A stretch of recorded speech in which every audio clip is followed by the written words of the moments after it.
I'm Sagun.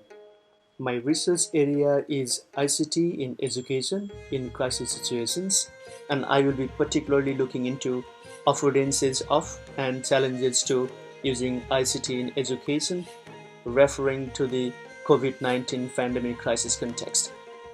ICT in education in this study refers to any information and communication technologies used for educational purpose.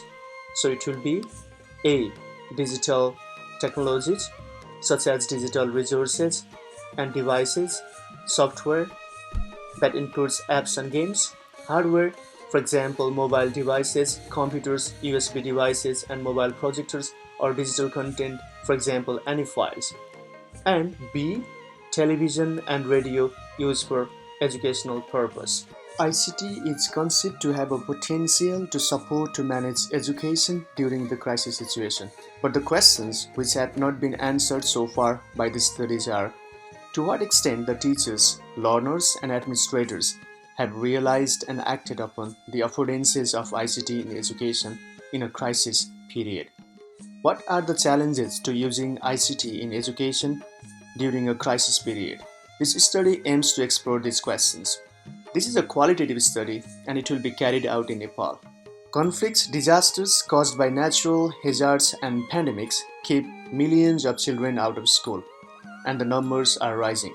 UNICEF claims that roughly 535 million children are affected by conflict or disaster, and many of them are at risk of missing out education. For instance, WAD states that the crisis brought by Ebola pandemic impacted 5 million children as they were forced to be out of school for up to 9 months in African nations.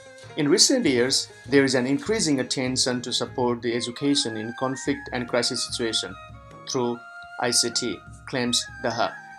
Seiferlin argues that during the Ebola crisis situation, there were radio programs to offer distance learning.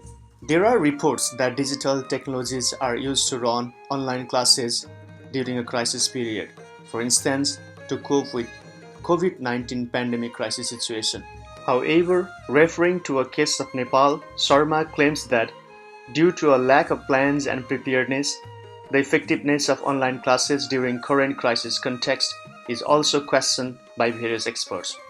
The latest research conducted in Nepal by Dawadi, Giri and Sapkota argue that the COVID-19 global pandemic has impacted students' learning, and it also widens the gap between disadvantaged and advantaged children.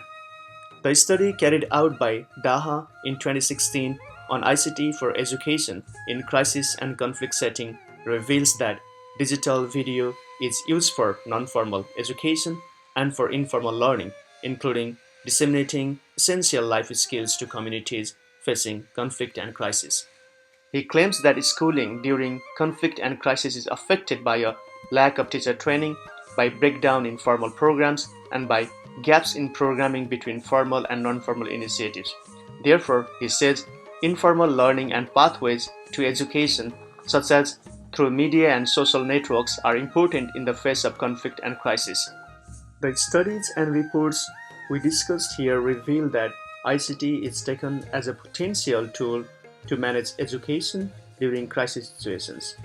However, there is a very limited research in the area of affordances of ICT, that is, action potentials of ICT in education and challenges to using ICT in education in a crisis period.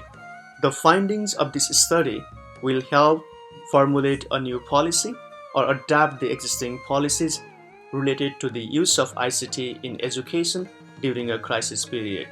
This study will also help teacher educators, teachers and learners to understand about the technology use during a crisis period and manage their educational practices with the help of ICT. It is expected that this study will help a state or an institution or concerned people to come up with a realistic plan to manage education during any kind of crisis situation, as crisis can occur anytime, which might be due to a war, natural calamities, political instability in a state, epidemic, or global pandemic.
Unwin and his colleagues assert that since the expansion of technology is increasing, the judicious use of technologies could be a strategy through which global crises can be mitigated.